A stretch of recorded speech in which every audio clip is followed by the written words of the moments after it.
Welcome back viewers. हम बात कर रहे थे नदीम शहजाद साहब से, एडवोकेट हैं, और हाशमी साहब बहुत अच्छी गुफ्तगू कर रहे थे। तो सर आपसे बात हो रही थी पहली मोहब्बत की। तो कहते हैं इंसान अगर सच्ची मोहब्बत एक बार करता है तो दोबारा उसको करने की ज़रूरत नहीं पड़ती। तो आपको ज़िंदगी में कितनी दफ़ा मोहब्बतें हुई? असल में बात ये कि एक नेचुरल जज्बा है मोहब्बत का। उससे हट के कोई बात बंदा कर रहा है तो वो शायद अब नॉर्मल होगा। सही, बिल्कुल सही बात आप कर रहे हैं। लेकिन जी स्टूडेंट लाइफ मैं आपको बता रहा हूँ कि को एजुकेशन में रहा, उसके अंदर भी बहुत सारी दोस्तियां, कजन्स में भी, ह्यूमन भी दिल फेंक वाक़े हुए जैसे नौजवान होते हैं। हाँ। वही आम नौजवानों में, इसी आम नौजवान सोसाइटी का आम सा अट्रैक्शन और मोहब्बत में वो फर्क होता वो है। सुने हाँ। वो रही उसे मतलब जो है वो कोई भी इतना संजीदा नहीं हो सका। अच्छा। संजीदा मोहब्बत जिसे कहते हैं, जनूनी मोहब्बत, वो नहीं हुई। अब मैं आपको आगे से आपको रिप्लाई नहीं मिला या आप किसी के साथ नहीं हो नहीं, सके? वो टेम्परेरी होती थी। जिससे ज्यादा मोहब्बत करता था शादी होके चली जाती थी। तो जो है वो इतने कामयाब ही नहीं रहे तजर्बात वो। अच्छा। अब हुआ यूं कि आपको अपने वालिद बुजुर्गवार का बता रहा था कि वो मजदूर थे, मजदूरों के लीडर थे, और दुनिया भर के मुख्तलिफ ममालिक में उन्होंने अपनी जिंदगी गुजारी। अच्छा। तुर्की में, मिस्र में, सऊदिया में, यूरोप में, जर्मनी में, मुख्तलिफ जगहों। तो वो मुझसे मतलब हम लोगों से प्यार भी करते थे, सख्ती भी बड़ी करते थे, प्यार भी करते थे। तो मेरी लाइफ में क्योंकि सूफियों का कुछ अमल दखल ज्यादा हो गया था। अच्छा। स्टूडेंट लाइफ से ही। तो मेरे पास जो है वो पॉकेट में, जैसे मैंने यहाँ आपके प्रोग्राम में बैठते ही अपने ये बुजुर्गों की जो है ना तस्वीर शेयर करी, इस तरह जो है वो तस्वीर होती थी। तो अब्बा जान जो है वो मजाक उड़ाया करते थे, अरे मियाँ इस उम्र में तो तुम्हारे पास किसी अच्छी सी खूबसूरत सी लड़की की तस्वीर होनी चाहिए थी, और तुम जो है वो ये किसी बाबा जी की तस्वीर रखे बैठे हो। बहरहाल मेरा प्यार इन बाबों से ज्यादा था। अच्छा, वो बाबों के ऊपर आपको शेयर कर रहा हूँ, ये सूफियों से। सूफी से मुराद वो नहीं होती वो जो गलियों मोहल्लों में बैठा हुआ 23 घंटे कर रहा होता। नो, आप बात मोहब्बत की कर रहे मोहब्बत ही पर आ रहा हूँ, वो खूबसूरत बात पर आ रहा हूँ। अच्छा। आपके जरिए से, क्योंकि मेरे साथ जो वाकया हुआ वो सोसाइटी में वो शेयर करना चाहता हूँ। पॉजिटिव बात जो मेरे माशरे की है। बिल्कुल। जनाब, एक बुजुर्ग से प्यार हो गया। उन दिनों में मैं अखबारात में वकालत के शोबे में आके गया था एज अ जूनियर। अच्छा। वो बुजुर्गों से बड़ा प्यार था मुझे। अखबारात में रोज तस्वीर शाया होती थी, नदीम जलाल के नाम से कॉलम लिखता था, नया नया वकील था। अब्बा हुजूर ने, क्योंकि मैं तो लोअर मिडिल क्लास का आदमी हूँ जनाब, अब्बा हुजूर के बहरहाल कहीं वास्ते थे किसी इलीट क्लास से। जो मेरे परदादा या दादा मेरी बड़ों को की फैमिली के हवाले से वो पहचानते थे कि यार ये गरीब गुरबा जरूर है, लेकिन पीछे इसका हाशमाइज है, इसका कोई बैकग्राउंड भी है। यहाँ तो कमीने उरूज पा गए ना, वो मामला नहीं था। तो उस पॉइंट ऑफ व्यू से इंतहाई इलीट क्लास के अंदर अब्बा जान जो हैं वो जा रहे हैं अभी। बड़ा दिलचस्प वाकया शेयर कर रहा हूँ। अच्छा। अम्मा जान भी जा रही हैं। वहां पर जो है वो मुझे दिखाने की रस्म थी उनकी फैमिली में। बातचीत जो है समझे कि एक तरह से तय हो रही है। अच्छा। रिश्ते के पॉइंट से मेरी। अच्छा। उधर से वालिद बुजुर्गवार ने मुझे कहा बेटा आप चलें। खुदा जानता है कुछ तबीयत में ऐसी सुस्ती सी आ रही थी। मैंने अम्मी और अब्बू को कहा कि प्लीज आप चले जाएं, और मैं कोशिश करूंगा कि मैं डायरेक्ट जो है अपने घर से, एयरपोर्ट की तरफ मेरा घर है, मैं वहां पहुंच जाऊंगा। हाँ। वो मामला ये हुआ कि वो चले गए। जाने के कुछ देर बाद जिस बाबा जी से मुझे बड़ी मोहब्बत थी, वो उन्होंने एक फैमिली भेज दी। यूनिवर्सिटी में वो साहिबान काम करते थे, मियाँ बीवी थे दोनों। वो आ गए, उन्होंने कहा जी वो ऐसा है नदीम साहब कि ये बाबा जी ने आपके लिए एक मैसेज दिया है कि कराची में अब्दुल्ला गर्ल्स कॉलेज है। अच्छा। तो वो भी एक पसमानदा सा इलाका है कराची का, उसके पीछे बैक साइड के। यार वहां पर अपने पेरेंट्स को कहें कि वहां आपके लिए वो रिश्ते करने के लिए जो है वो चले जाएं। अच्छा। मैंने उनसे कहा भाई मेरे अम्मा अब्बा गए हुए हैं वहां रिश्ता करने के लिए। बात वहां पे डन हो चुकी है। अभी जो है वो मैं थोड़ी देर में जाऊंगा, उसके बाद वो कोई शादी वादी की तारीखें करेंगे। बोले यार आपकी मर्जी, हमने आपको आपके बाबा जी का मैसेज दे दिया। अब मेरे अब्बा जान का फोन आया वहां से, पीटीसीएल ज्यादा होता था उस वक्त। अबू ने कहा बेटे आ रहे नहीं, मैंने टाल दिया उनको। अम्मी का फोन आया, फिर वो जिन साहब के यहाँ थे जिनकी बच्ची से वो होना था रिश्ता, उनका फोन आया। आखिर में बच्ची का फोन खुद आ गया कि यार हमारी पूरी फैमिली बैठी हुई है और आप जो है वो माशाल्लाह जो है अभी तक नहीं आए। मैंने उससे कहा कि देखें आप एक एलीट क्लास से ताल्लुक रखती हैं, मैं लोअर मिडिल क्लास से ताल्लुक रखता हूँ। मेरे अम्मा अब्बा और आपके अम्मा अब्बा बड़े अच्छे लोग हैं, लेकिन आपको सच बता देता हूँ, धोखे में नहीं रखूंगा। मेरी कमिटमेंट किसी से है और मैं उस कमिटमेंट के हवाले से अब जो है वो आपसे शायद शादी ना कर सकूं, क्योंकि ये मुझे मजहब की तरफ से इजाजत है। अच्छा। कि मैं अपनी पसंद और नापसंद कर सकता हूँ। तो कमिटमेंट बाबा जी के साथ थी आपकी? मेरी बाबा जी से वंडरफुल। अच्छा। वो पहुंच गई आप। अच्छा। लाइक साहब भी सुने, वो भी बाबा वाले हैं। सही। जनाब अब्बा अम्मा आ गए इंतहाई गुस्से से, खूब लड़े, मियाँ ये तुमने क्या किया, हमारी तो तुमने नाक कटवा दी हैं। वहां उनकी बरादरी के लोग इतने वो एलीट के इलास और इतने पढ़े लिखे लोग, और जनाब अल्लाह उसके बावजूद वो हमारे पुराने बुजुर्गों को देखते हुए तुम्हारे से रिश्ता, वरना तो हम गरीब लोग हैं, हमारा उनसे वो बनते ही नहीं, तुमने बहुत बुरा करा। मैंने अम्मी अब्बू से कहा कि प्लीज ये मेरी बुजुर्गों से जो कमिटमेंट है इस जगह पे रिश्ते के लिए चले जाए। अब्बा जान सख्त नाराज हुए, उन्होंने कहा किसी भी हालत में नहीं जाऊंगा। अच्छा। मैंने घर में खूब जो है वो खुदकुशी की ड्रामेबाजी एक फिल्मी अंदाज से कोशिश करी, इस बाबा जी की मोहब्बत में आप खुदकुशी तक पहुंच गए। वो मैंने सारे ड्रामेबाजी करी कि किसी तरीके से अब्बा जान जो है वो राजी हो जाएं। अच्छा जनाब अब्बा जी भी बड़े कठोर आदमी थे, उन्होंने कहा पुत्र जी मैं आपसे राजी नहीं हूँ, जो मर्जी करें। अम्मा को मैंने जब डराया, मैंने कहा अम्मा मैं खुदकुशी कर लूंगा। अच्छा। माँ माँ होती है वो बेचारी। अच्छा आप चाहते थे जहाँ वो गए हैं वहां पे नहीं हो, जहाँ पे बाबा जी ने कहा वहां पे शादी हो। अच्छा। अम्मा को मैंने बड़ा डराया, अम्मा जी मैं तो खुदकुशी कर लूंगा।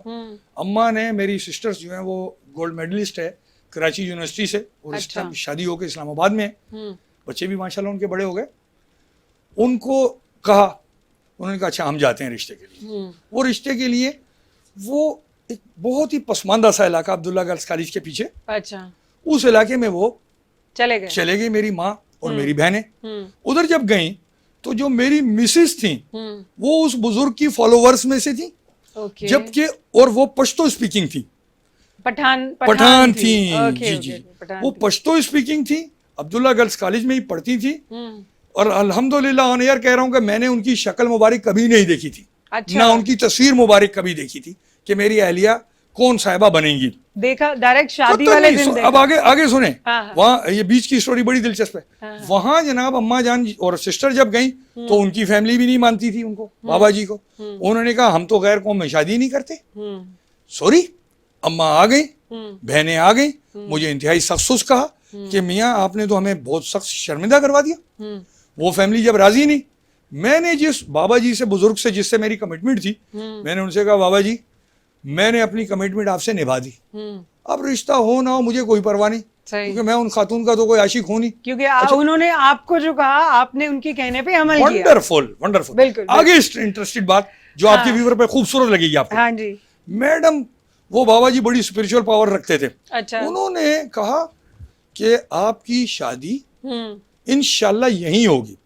चंद दिन गुजरे, मेरी मिसेस की फैमिली की तरफ से कुछ फोन्स वगैरह आए। अच्छा। कि जनाब हमने इंक्वायरी करी, हम समझ रहे थे कि शायद लड़का लड़की एक दूसरे को जानते हो, जो हमारे रिवाजों में नहीं है। वो समझ रहे थे कि शायद लव, हाँ कुछ लव अफेक्शन है।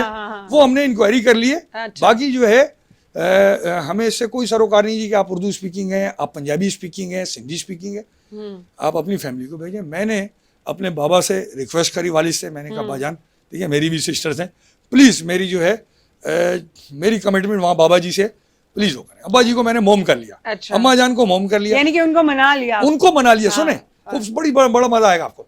Love story, real love story आपसे शेयर कर रहा हूँ। अच्छा। मेरे अम्मा अब्बा गए वहां, उनसे बातचीत हुई, उनसे मुज़ाकरात कामयाब हुए, उसके नतीजे में मेरा निकाह हो गया। अच्छा। मेरा निकाह हो गया। वो जिस कल्चर से ये कब की बात कर रहे हैं आप? ये मैं सितंबर 98 की बात कर रहा हूँ। अच्छा 98 में जिसमें मेरा निकाह हो गया। अच्छा। उसके बाद उन्होंने कहा हमारी लड़की तो पढ़ रही है कॉलेज में, लिहाजा इसको कुछ टाइम दो, 2-3 साल बाद रुखसती करेंगे, फलां है ढिमाक है, ये वो इस तरह की बातें हुई कुछ। लेकिन जो है वो मेरी तो ख्वाहिश थी। अब मेरी जब जिस लड़की से मेरा निकाह हो गया, मैंने अपनी अम्मा से कहा, मैंने कहा अम्मा निकाह कर लिया, ये निकाह प्लीज जो है, सिस्टर्स वगैरह मेरे साथ थी, मैंने उनसे कहा बेटा जाके मुझे इसकी तस्वीर तो लाके दिखा दो। अच्छा, आप देखना चाह रहे थे? मैं देखना तो दिल कर रहा था। वाह बहुत ज्यादा दिल कर रहा था कि भाई अब तो मेरी हकालाल की मनखुआ है, अब तो मुझे दिखा दो। मेरी माँ बहनें गई, उन्होंने कहा जी हमारे कल्चर के तहत कोई तस्वीर नहीं दिखाई जाती, सही चली जाए। यानी कि फिर आपका पहले निकाह हुआ, फिर शादी हो गई। अच्छा, अब मैं बैठा रहा। अच्छा। अब शादी के हवाले से कुछ मामला हमारी फैमिली ने जल्दी किए। तो मैडम जब मेरी शादी हुई तो पाकिस्तान में पहली मर्तबा वैलेंटाइन डे का आगाज हुआ था। अच्छा। 14 फरवरी, यानी कि आपकी शादी के बाद वैलेंटाइंस डे पाकिस्तान में एंटर मनाया जाने लगा। और आपके हवाले से ये जरूर शेयर करूंगा कि फिर मैंने पहले ही रात अपनी बीवी को देखा तो जो हमारे मजहब के हवाले से मैसेज जाना चाहिए, हाँ जी। जो हमारी सोसाइटी के हवाले से, हाँ। कि असल मोहब्बत शादी के बाद होती है। अच्छा। मैडम अल्हम्दुलिल्लाह, मैं अपने अल्लाह का बहुत शुक्र अदा करता हूँ, मुझे इंतहाई नेक, तालीम याफ्ता, तहजीब याफ्ता खातून से मेरी शादी हुई। इन शॉर्ट आप ये मैसेज हमारी ऑडियंस को पहुंचाना चाह रहे हैं कि आजकल की ये जो मोहब्बत होती है ये कुछ नहीं होती, शादी वही होती है जो हमेशा बड़ों के कहने पे हुई और हाँ। बाद में आप उसको मोहब्बत में कन्वर्ट कर सकते हैं। तो लव मैरिजेस मत करें, अरेंज कम मैरिजेस करें। करें। आपका मैसेज ये करनी जरूर है, कर सकते हैं, अरेंज मैरिजेस करें ना, कम क्यों करें? या तो होता है या तो नहीं होता। ठीक है जी। ये जो बीच वाला काम है ये तो कहीं नहीं होता। मैडम अरेंज होनी चाहिए, अरेंज मैरिज होनी चाहिए। चलें जी, आपकी लव के बाद आपने तो माशाल्लाह अपनी पूरी स्टोरी हमें सुना दी, तो आगे आप बताएं आगे क्या करने का इरादा है? आजकल के जो हालात हैं उन पे बात करें। ये लॉकडाउन की वजह से ये जो कोरोना छाया हुआ है, क्या हालात चल रहे हैं? देखिए मैडम, बात आपसे बिल्कुल क्लियर करूंगा। मेरी सोच जो है ना वो ये है, क्योंकि मैंने तो अपनी पार्टी से या किसी और से ना कुछ मांगना नहीं होता, मुझे मांगना सिर्फ अल्लाह ही से होता है। स्पिरिचुअलिज्म का तालिब इल्म हूँ, सूफीज़म का तालिब इल्म, तो इन सियासी लोगों से मैं क्या लूंगा? मुझे मेरा सब कुछ अल्लाह पाक दे रहा है और उसकी करम नवाजियाँ।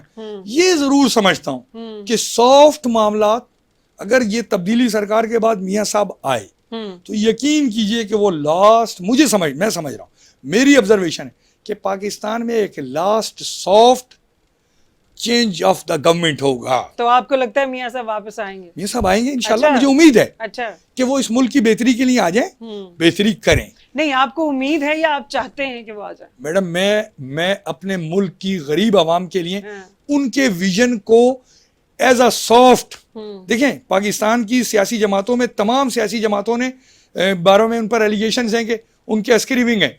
वाहिद आदमी है मियां नवाज शरीफ या उसकी जमात।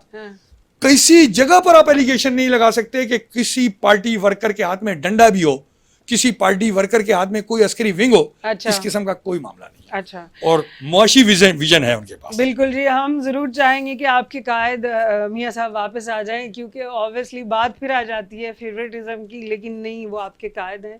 तो जाते जाते, जाने से पहले एक अच्छा मैसेज कोई हमारी यूथ के लिए, हमारी यंग जनरेशन के लिए क्या देना चाहेंगे? देखिए यंग जनरेशन को जो है ना, आपके हवाले से मैं मैसेज देना चाहता हूँ कि उन्हें अफसोस की बात है कि जो सियासी पार्टीज का काम था ना कि वो विजन दें इस रियासत का, कि जिसके लिए लोगों ने, लाखों करोड़ों लोगों ने अपनी जानें कुर्बान करी।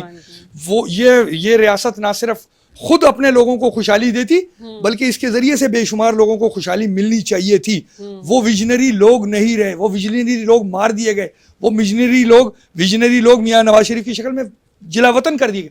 मैं यूथ को मैसेज देना चाहता हूँ कि खुदा के लिए किसी काम करने में, किसी हवाले से कतन कोई यार महसूस ना करें, और मेहनत करने में नबी पाक सल्लल्लाहु अलैहि वसल्लम की हदीस है, अल-कासिबु हबीबुल्लाह, मेहनती अल्लाह का दोस्त होता है।